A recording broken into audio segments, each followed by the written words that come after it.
तू स्वाभाविक रूप से हरि नाम में, राम नाम में अनुरक्त हो गया, राम नाम से प्रेम करने लग गया, तब तो तेरे अकल्याण की संभावना ही निरस्त हो जाएगी। फिर किसी काल में, किसी अवस्था में तेरा परम कल्याण सुनिश्चित है, क्योंकि कल्याणानाम निधानम कलिमल मथनम पावनम पावनानाम। श्री राम नाम, श्री हरि नाम समस्त कल्याणों का निधान है, कल्याणों का खजाना है।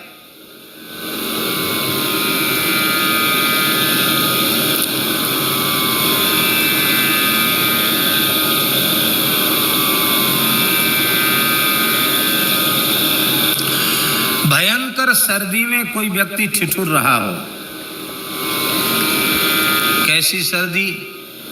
जैसी सर्दी की चर्चा आज प्रातःकाल प्रार्थना के बाद सत्संग में स्वामी जी ने की।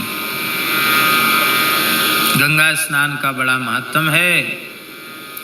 माघ महीना में ऋषिकेश में गंगा जी नहाने वाले लोग भी हैं, लेकिन वो बर्फीला एकदम पानी और माघ का महीना, और गंगा जी में गोता लगाते ही हाथ पांव सब शून्य हो जाते हैं, कपड़ा भी निचोड़ते पकड़ते बनता नहीं है, हाथ हरे नीले पड़ जाते ठंड के कारण। तो वह जो अत्यंत शीत से व्यथित है, उसको खूब सुंदर प्रज्वलित अग्नि सेकने के लिए, तापने के लिए मिल जाए तो उसको शांति आ जाती है।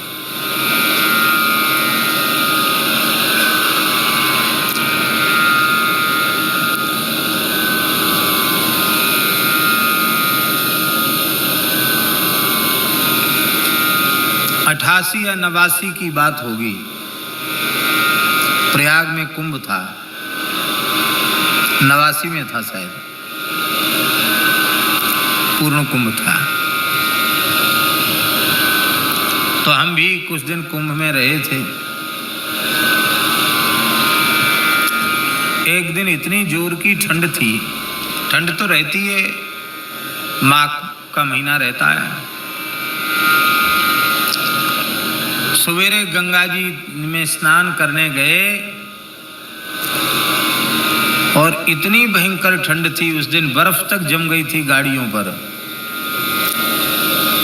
और उस ठंड में गोता लगाए और फिर मन में भाव हुआ कि उत्तमा तार को पेता कर लें, तारामंडल हो तो उत्तम संध्या होती है, तो वहीं संध्या भी कर लिए। ठंड तो थी पर कटी पर्यंत जल में खड़े होकर संध्योपासन भी कर लिया। अब यहाँ तक तो हो गई बात। अब जब बाहर निकले तो ना अचला छुआ जाए, ना कॉपीन उतारने का साहस, हाथ पांव नीले पड़ गए, शून्य हो गए,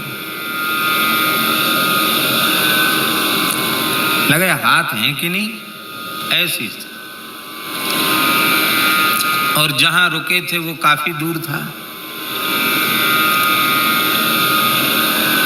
नाक बह रही, आंख बह रही ठंड के मारे, और ठिठुरते हुए चले आए शिविर में।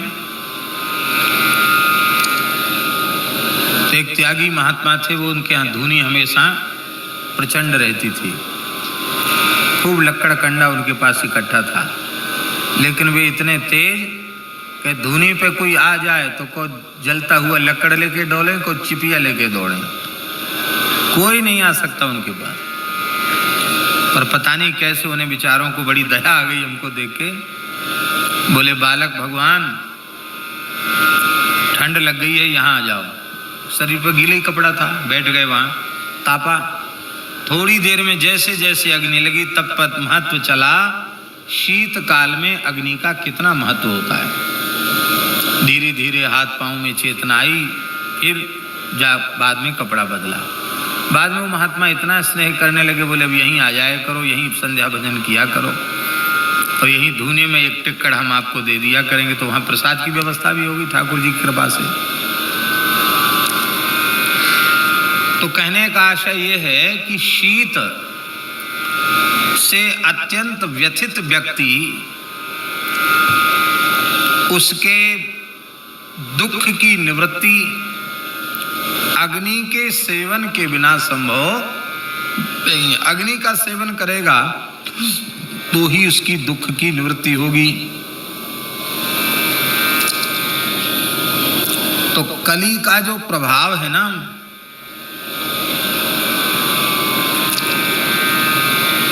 वो इतना भयंकर है। अपने कटक के सहित, अपनी सेना के सहित जब ये चढ़ाई करता है ना, तो उस समय कोई भी साधन इस जीव के काम नहीं आता।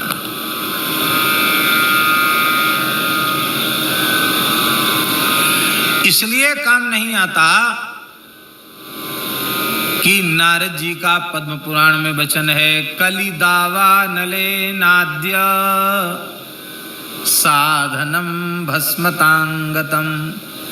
कली के प्रचंड दावा नल में ये साधन समुदाय भस्म हो गया, सूखे जंगल के समान भस्म हो गया।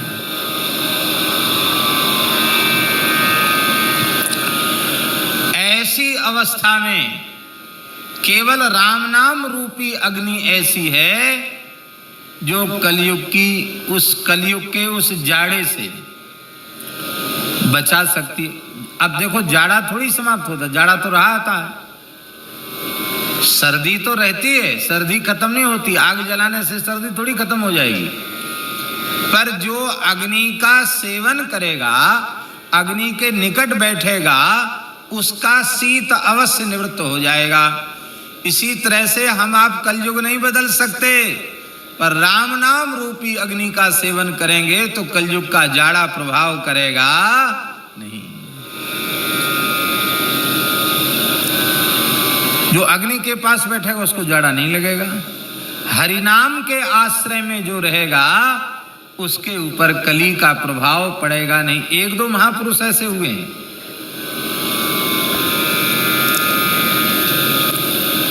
श्री नामाचार्य हरिदास ठाकुर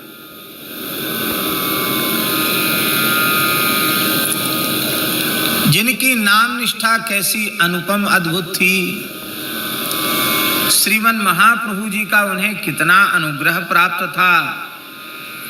कैसे भाग्यशाली श्री हरिदास ठाकुर, जिनके देह को स्वयं महाप्रभु जी ने समाधिस्थ किया, जिनका भंडारा स्वयं महाप्रभु जी ने भिक्षा मांग करके किया। ऐसे नामाचार्य जिनके मृतदेह को लेकर महाप्रभु जी ने उद्दाम नृत्य किया, कीर्तन किया। कैसे भाग्यशाली। हम समझते हैं कि यदि रामावतार के काल के सबसे भाग्यशाली जटायु हैं, कृष्णावतार के काल के सबसे अधिक भाग्यशाली पितामह भीष्म हैं, तो चैतन्य अवतार काल के सबसे अधिक भाग्यशाली श्री नामाचार्य हरिदास ठाकुर हैं, जिन्हें महाप्रभु का इतना वात्सल्य, इतना स्नेह, इतनी कृपा, इतनी करुणा प्राप्त हुई। वह केवल और केवल निष्काम भाव से हरिनाम का आश्रय लेने के कारण उन हरिदास ठाकुर को पथभ्रष्ट करने के लिए, कलंकित करने के लिए दुष्टों ने न जाने कैसे कैसे षड्यंत्र रचे। वेश्या को भेज दिया, लेकिन वह भी हरिदास ठाकुर की सन्निधि पाकर के परम साध्वी हो गई, नामनिष्ठ भक्ता हो गई। उसके जीवन का अध्याय ही बदल गया, मानो उसकी मोह रूपी, विषय रूपी रात्रि विदा हो गई और विवेक रूपी सूर्य का उदय हो गया। नव प्रभात उसके जीवन में हो गया। कल तक जिसके जीवन का ऐसा एक पक्ष था और अब वह दूसरा ही पक्ष हो गया।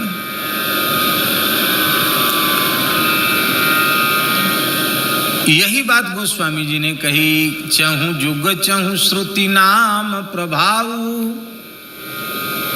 कली में बोले कली विशेष नहीं आन पाऊ। कलयुग में विशेष इसलिए है कि नाम को छोड़ करके दूसरा कोई उपाय तो बहुत हैं, पर युग की भयंकरता के कारण सारे उपाय किसी न किसी दोष से ग्रसित हो गए हैं। सबके ऊपर कलयुग का प्रभाव पड़ गया।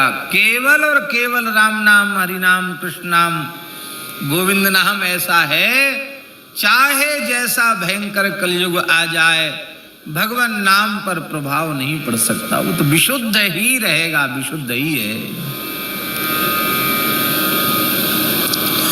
चेतो दर्पण मार्जनम भव महादावाग्नि निर्वापणम श्रेयः कैरव चंद्रिका वितरणम विद्यावधू जीवनम आनंदाम्बुधिवर्धनम प्रतिपदम पूर्णामृतास्वादनम सर्वात्मस्नपनम परम विजयते श्री कृष्ण संकीर्तनम। तो कलयुग राम नाम के प्रभाव से, डर से भाग जाएगा।